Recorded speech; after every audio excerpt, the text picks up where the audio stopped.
My name is Alex. I used to work night shifts as a security guard at an abandoned factory on the outskirts of town. The job was simple enough: monitor the CCTV screens, make hourly rounds, and report any suspicious activity. For months, my shifts passed uneventfully in the dark, empty building. But one night changed everything.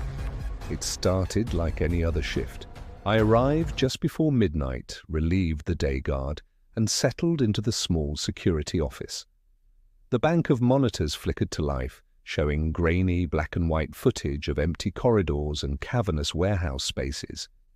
The familiar smell of dust and stale air filled my nostrils as I sipped my coffee, preparing for another long night of solitude. The first few hours passed quietly. I made my rounds, flashlight beam cutting through the darkness as I checked doors and peered into shadowy corners. The only sounds were my own footsteps echoing off concrete walls and the occasional hum of the ancient electrical system. Around 3 a.m. I noticed something odd on one of the monitors, a flicker of movement in the far corner of the east wing hallway. I leaned closer, squinting at the grainy image. For a moment I thought I saw a dark shape dart across the screen, but when I looked again the corridor was empty. I shook my head, chalking it up to tired eyes playing tricks on me. But as the night wore on, that uneasy feeling grew. The air seemed to get colder, raising goosebumps on my arms despite my thick uniform jacket. The fluorescent lights in the hallway outside the office started to flicker erratically, casting strange, moving shadows. Then I heard it. A faint whisper echoing from somewhere in the building. At first, I thought it was just the wind whistling through cracks in the old walls. But it grew louder, sounding almost like words I couldn't quite make out. My heart started to race as I grabbed my flashlight and radio, stepping out to investigate. The hallway stretched before me, bathed in flickering shadows from the malfunctioning lights. My footsteps seemed unnaturally loud as I moved slowly down the corridor, flashlight beam darting from side to side. The whispers faded in and out, always seeming to come from just around the next corner. But each time I reached a new section, I found nothing but empty rooms and dust-covered machinery. After what felt like hours of searching, I returned to the security office, my nerves frayed. I told myself I was being paranoid, that old buildings just made strange noises sometimes. But as I settled back in front of the monitors, that nagging dread refused to leave. My eyes were drawn to the screen showing the East Wing hallway, where I'd first seen movement. For a long moment, everything was still. Then suddenly, a dark figure appeared at the far end of the corridor. My breath caught in my throat as I leaned closer, trying to make out details in the grainy footage. The figure was tall and unnaturally thin, its edges blurred and shifting as if it wasn't quite solid. It stood motionless for several seconds, then slowly turned its head towards the camera. I felt a chill run down my spine as 2 pinpricks of light appeared where eyes should be. Forcing myself to look away, I quickly cycled through the other camera feeds. But each screen I checked showed the same thing, that shadowy figure always staring directly at the camera. And with each new angle, it seemed to be getting closer. Panic rising in my chest, I grabbed the radio to call for backup. But all I got was static. The phone line was dead too. I was completely cut off, alone in this massive dark building with whatever that thing was. I turned back to the monitors, my hands shaking. The figure was even closer now, visible on the camera, just outside the security office. Those pinprick eyes seemed to stare right through the screen, boring into my soul. The temperature in the room plummeted, my breath coming out in visible puffs. The lights in the office began to flicker wildly. In the strobing darkness, I lost sight of the figure on the monitor. My heart pounded in my ears as I spun around, searching the shadows. For a moment, everything went completely black. When the light stabilized, I turned back to the monitors with dread. The hallway outside was empty. The figure had vanished from the screen, but as the hairs on the back of my neck stood up, I realized with horror that I could feel an icy presence directly behind me. Slowly I turned around. I don't remember much after that. I woke up the next morning, slumped over the security desk, my uniform damp with cold sweat. The day guard found me babbling incoherently about shadows and whispers. I quit that very day, and I've never set foot in that factory again.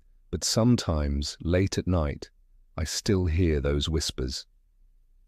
And when I close my eyes, I see those pinprick lights staring at me from the darkness. I don't know what happened that night or what that thing was, but I know it was real. And I know it's still out there, waiting in the shadows of that abandoned factory. So if you're ever offered a night security job in an old industrial building, take my advice, don't take it. Some places are meant to stay empty, and some things are better left undisturbed in the dark. My name is Alex. I've been a night guard for years, but there's one night I can't forget. It was supposed to be another routine shift at the old factory where I work. Little did I know it would turn into the most terrifying experience of my life. The night started like any other. I clocked in, grabbed my flashlight, and began my usual rounds. The factory floor was eerily quiet, save for the hum of distant machinery. My footsteps echoed through the vast, empty space as I made my way past rows of silent conveyor belts and dormant assembly lines. Around midnight, I heard it. A metallic banging coming from the far end of the building. At first, I thought it might be some equipment malfunctioning, but as I got closer, I realized the sound was coming from behind a locked storage room door. My heart started racing. That door was always locked.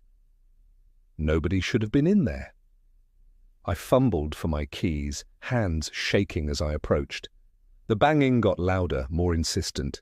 It sounded like something was trying to get out. I hesitated, then decided to check the security cameras first. Maybe it was just a trapped animal or something. I hurried back to the guard station and pulled up the CCTV feed for that area. What I saw made my blood run cold. The heavy metal door was slowly creaking open all by itself. There was no one there, no explanation for how it could be moving. I watched, frozen in horror, as it swung wide open to reveal only darkness beyond.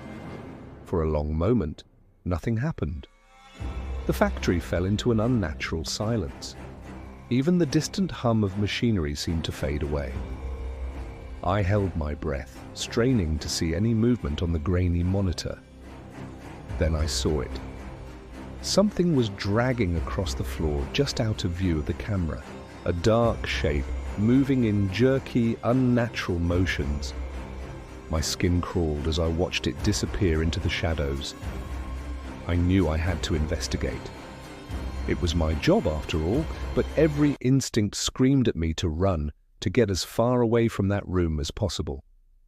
I steeled myself and grabbed my flashlight, hands trembling as I made my way back towards the storage area. The air grew colder as I approached. The fluorescent lights above me flickered and buzzed, casting strange, dancing shadows on the walls. Each step felt heavier than the last, like I was wading through invisible molasses. That's when I heard the whispers. At first, I thought it was just the wind whistling through some crack in the walls. But as I got closer to the storage room, they grew louder, more distinct. They seemed to be coming from every direction at once, surrounding me in a cacophony of unintelligible murmurs. I wanted to turn back, to run away, and never look back. But something compelled me forward, drawing me inexorably towards that open door. My flashlight beam trembled as I peered inside, illuminating shelves of dusty equipment and forgotten inventory. The room appeared empty at first glance, but as my eyes adjusted to the gloom, I saw it. In the far corner, barely visible in the shadows, was an old wooden chair. It was rocking slowly back and forth, creaking softly with each movement. There was no one sitting in it. A chill ran down my spine. I swept my flashlight around the room, searching for any sign of what could have caused the chair to move, but there was nothing. Just empty shelves and that hypnotic, endless rocking. Suddenly I remembered the security cameras. Maybe they had caught something I couldn't see. I backed out of the room, never taking my eyes off that chair, and hurried back to the guard station. What I saw on the monitors nearly stopped my heart. There I was, standing in the doorway of the storage room, flashlight in hand. But I wasn't alone. Standing right next to me, so close we were almost touching, was a tall, dark figure. Its features were indistinct, blurred, and shifting like smoke, but I could feel its presence, even through the screen, cold and malevolent. I spun around, expecting to see the figure looming over me, but there was nothing there, just the empty hallway and the distant open door of the storage room. The whispers had stopped. The unnatural silence was back, pressing in on me from all sides. I don't remember much after that. I must have run, driven by pure animal instinct to escape.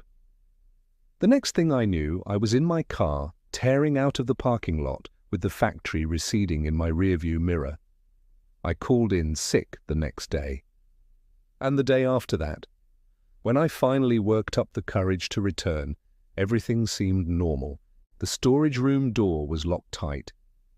The security footage from that night was missing, inexplicably erased.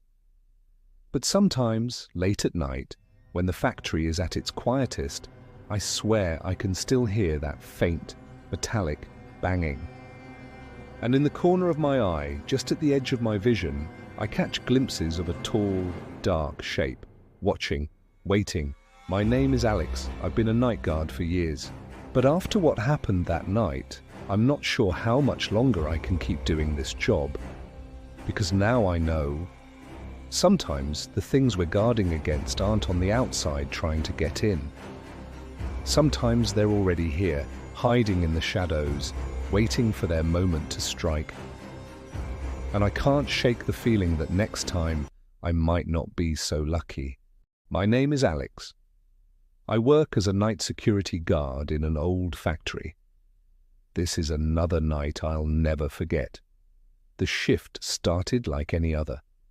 I clocked in at 10 p.m., grabbed my flashlight and began my first patrol. The factory was a maze of rusted machinery and empty corridors. My footsteps echoed off the concrete walls as I made my rounds. Everything seemed normal at first. The same creaks and groans of the old building settling. The same shadows cast by moonlight through grimy windows. But then I heard it. Heavy footsteps echoing down an empty hallway. I froze, listening intently. The sound faded, then started again. Closer this time. My heart began to race as I shone my flashlight down the corridor. Nothing but darkness. I hurried back to the security office, trying to convince myself it was just my imagination. But as I settled into my chair, I noticed something on the CCTV monitors. They were flickering, static, cutting across the screens. I leaned in closer, squinting at the grainy footage. That's when I saw them. Blurry shadows moving across the hallways. They seemed to glide rather than walk, disappearing and reappearing between camera feeds. My palms were sweating now. I grabbed my radio, but there was nothing but static. I was alone here, completely alone. I knew I had to investigate. It was my job, after all.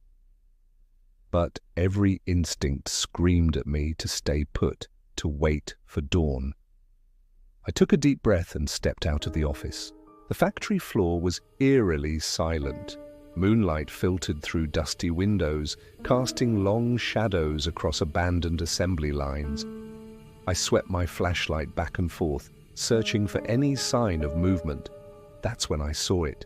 A figure, darker than the surrounding shadows, standing motionless at the far end of the room. I called out, my voice shaking. "Hello, this is security. Identify yourself." No response. The figure remained still. Then slowly it began to fade into the darkness. I blinked, and it was gone. My heart was pounding in my chest now. I spun around, sweeping my flashlight in wide arcs. But I was alone again.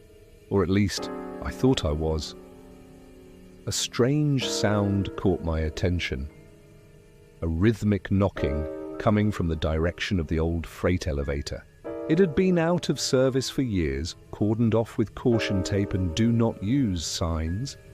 I approached cautiously, my flashlight beam shaking in my unsteady hand. The knocking grew louder, more insistent. Then, with a groan of protesting metal, the elevator doors began to open. Inch by inch, they creaked apart. I held my breath, flashlight trained on the widening gap. But there was nothing inside, just an empty, pitch-black shaft. I took a step closer, peering into the darkness. The air from the shaft was cold, carrying the musty scent of long-abandoned spaces. I leaned forward, trying to see the bottom. That's when I felt it, a presence, right behind me. The hairs on the back of my neck stood up as I heard it. Breathing. Slow, ragged breaths, so close I could feel them on my skin. I wanted to run, to scream, but I was frozen in place, terror gripping every muscle. The breathing continued, growing louder, closer. Slowly I turned around, and that's when I realized the true horror of my situation. I wasn't alone in that factory. I never had been. The shadows moved, the cameras flickered, and somewhere in the darkness, something was waiting, watching, breathing. I don't know how I made it through that night.